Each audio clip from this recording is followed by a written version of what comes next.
He escrito un artículo que la verdad pensaba que no lo iba a escribir jamás y que me ha resultado bastante triste y bastante deprimente, ya que he tenido que insistir y desmontar algunas de las argumentaciones que yo pensaba que actualmente aquí en España estábamos libres de ellas. Está claro que no. Hay un documento del año 2009 en el cual varios profesionales de la salud mental, actualmente aún en boga en España, muy conocidos, han defendido y vuelto a traer a la palestra ciertos mitos, ciertos tópicos, ciertos estigmas que la psicología y la psiquiatría oficial ya derribaron hace más de 40 años, cuando tomamos la resolución de que la homosexualidad en sí, considerada una orientación sexual tan válida como la heterosexualidad, no conllevaba de por sí en su origen ningún tipo de psicopatología añadida y que por tanto no era tratable, no era deseable cambiarla ni se podría cambiar. Bueno, lo curioso es que esto tan simple, esto tan sencillo,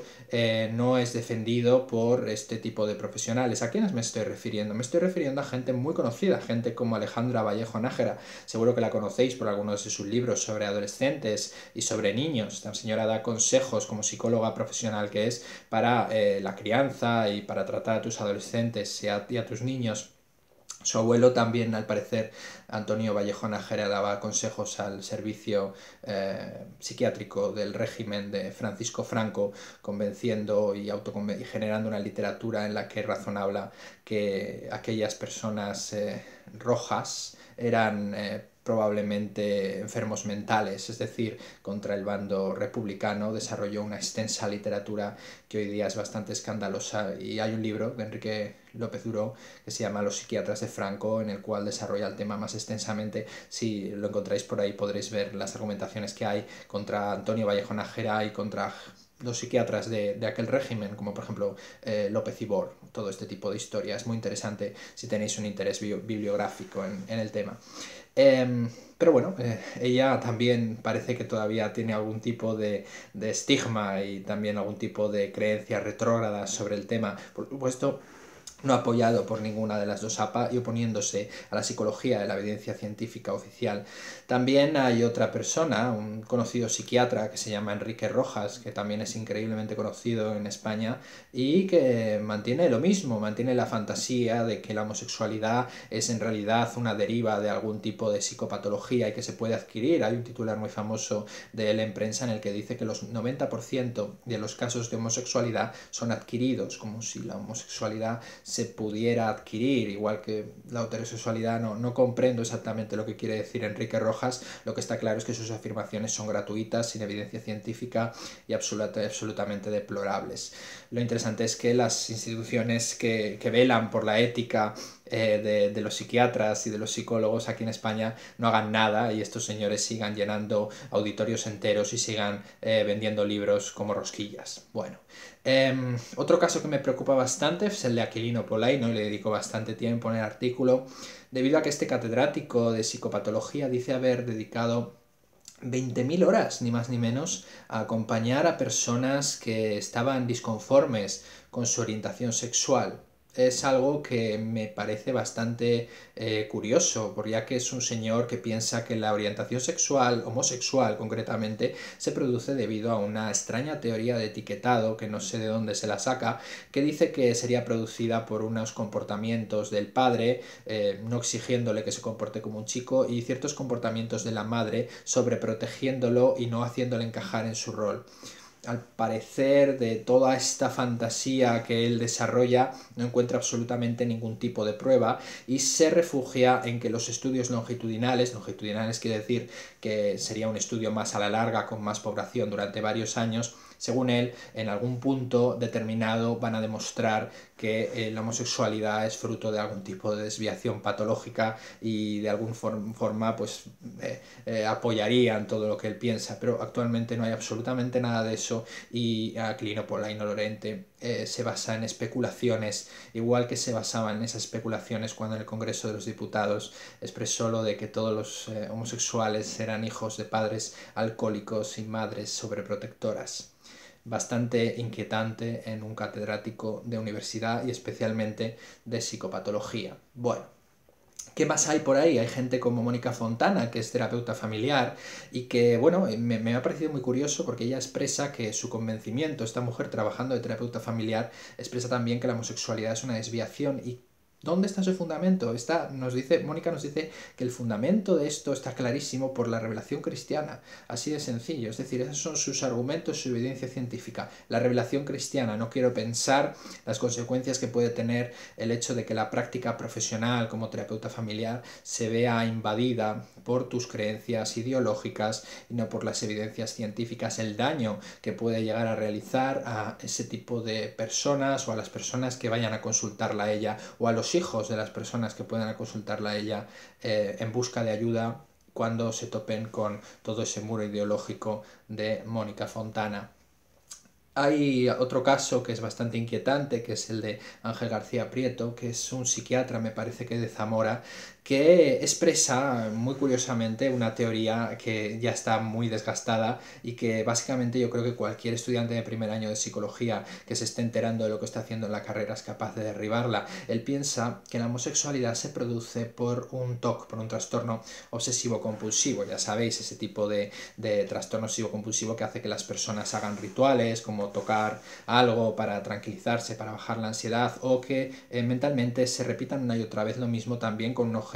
de rebajar la ansiedad. Lo malo de eso, ya lo sabemos en psicología, es que perpetúa esa ansiedad y no la rebaja y se convierte en una cosa que el paciente tiene que repetir una y otra vez. Hay tratamientos eficaces para eliminar el trastorno obsesivo compulsivo y él considera la homosexualidad como un posible trastorno obsesivo compulsivo.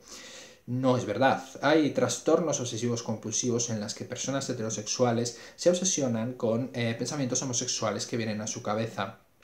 Pero en este caso no implica que la persona heterosexual sea homosexual, solo que esos pensamientos que le vienen a la cabeza para él o ella son perturbadores, y entonces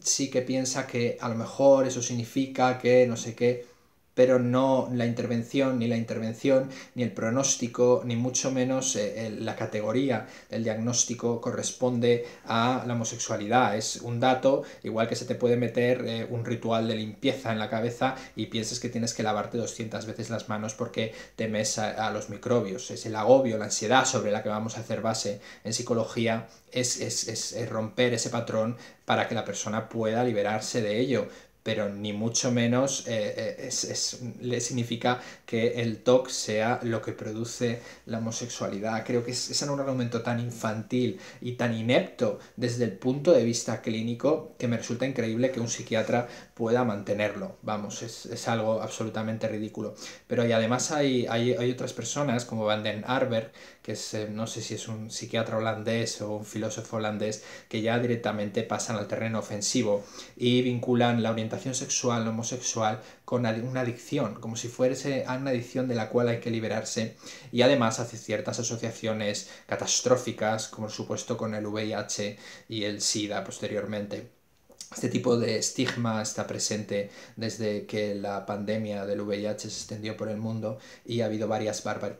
barbaridades y varias burradas que se han repetido una y otra vez acusando al colectivo homosexual, e incluso he leído artículos de pastores en aquella época que decían que el VIH sería un castigo de Dios que habría mandado sobre los homosexuales, sobre Estados Unidos por este tipo de conductas. Es algo absurdo y es algo tan ofensivo que ni siquiera lo voy a comentar aquí. Sin embargo, sí que es verdad que hoy día en España siguen saliendo figuras como Elena Lorenzo Rego, la coach, que siguen lucrándose de un falso acompañamiento, de realizar un acompañamiento a personas que están disconformes. En lugar de darles la información correcta, les dan la información errada. En lugar de decirles que es una orientación sexual y que las orientaciones sexuales ni se tienen que intentar cambiar y que son perfectamente naturales y razonables y han existido en todas las épocas de la humanidad, durante todos los tiempos, en todos los seres humanos, ellos piensan que este acompañamiento es bueno y se lucran con eso, y muchas veces el paciente termina tratando falsamente de cambiar su orientación sexual. Es algo que el Colegio de Psicólogos de Madrid cada cierto tiempo repite y repite y repite, condenando sin ningún tipo de traba cualquier tipo de terapia de conversión que pretenda o se arrogue intentar cambiar la orientación sexual. Estas barbaridades conviven aquí con nosotros hoy. Sí que es verdad, como reflexión final, que hoy día hay un movimiento político que intenta de nuevo llevar a terapia a los hijos gays. Estos no son declaraciones mías, son declaraciones de Rocío Monasterio, aunque es verdad que luego retiró estas declaraciones y dijo yo no quería haber dicho esto. No me parece serio que un político, ni mucho menos aquí en España, sabiendo las agresiones, los delitos de odio categorizados por los observatorios, me parece que en el 2017 eran en torno a 600, y sabiendo que un 80% de esos delitos de odio, de esas incluso agresiones físicas que se producen por el único hecho de tener una orientación sexual homosexual, se producen cada año, me parece muy triste que cualquier grupo político tenga la cara de soltar cosas así y de provocar y generar un ambiente que toda esta gente, todos estos psiquiatras, todos estos psicólogos que se pasan por el foro las resoluciones de sus respectivas APAs, están generando una base, un ambiente teórico, unas percepciones, unos estigmas que luego al final tienen víctimas. Esas víctimas son nuestros jóvenes